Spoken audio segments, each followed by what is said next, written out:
everybody, we're here to talk about what happened in the month of January 2025, the first month of this year in the real estate market. So let's see what happened. Yes, if we look at the number of properties that were sold, there was actually a decrease of 7.9% compared to last year in January. So last year in January, there was 4,170 properties that were sold, but this year there was 3,847 properties that were sold in January. So we've seen some decrease in the number of properties that were sold. Right. So still properties there, but less of them were sold. Were sold, yes. Okay. So that's my next point. So the number of listings actually increased by 48% compared to January last year. So this year in January, we have 12,400 listings. That's a lot. That's 48% more than last year. So that means we got lots of inventory out there. Right, there's a lot of properties out there. So what does that mean for buyers? There's a lot more options for them to pick from compared to last year. So if you're a buyer now, you have a lot of properties to look at. Yeah, a lot of options for you. And if we look at the average price, it was $1,040,000 in January of this year. So if we compare it to last year, it was $1,025,000. So there was an increase of approximately 1.5%.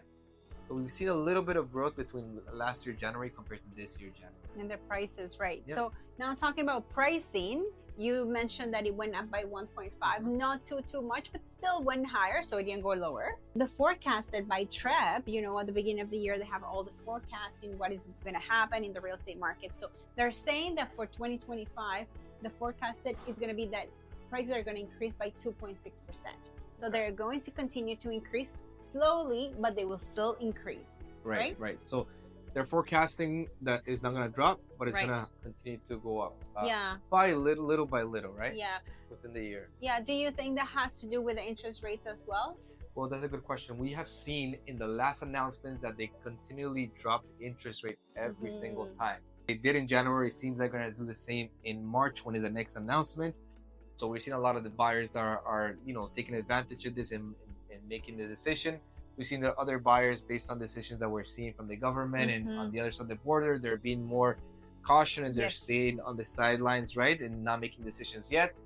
But it's important to understand that there's a lot of properties out there to choose from, right? Yes. And if you are a seller, we talked about with buyers. Buyers, you guys have a lot of options, good interest rates. What about sellers? As we've seen, so many properties came up in the market in January. So can you imagine how it's going to be the springtime?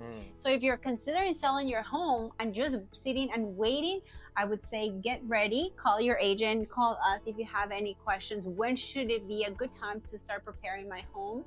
Our advice will be to be the sooner the better, just because so many properties did not get sold last year. So they're going to be in the market this year. So if you really need to sell this year, get ready or give us a call, and everybody has their own, options. Of course, yes. And we're also looking at what type of properties are moving fast. And we're seeing that properties under $1 million, like semi-detached or freehold townhomes, are moving quite faster. Freeholds or detached are a little bit slower, but they're still moving. We're still seeing a little bit of struggle with the condo market, but we hope that it starts picking up soon too. Right, yes. So this is it for what happened in January. If you guys have any questions, please do not hesitate to give us a call anytime. We're here to assist.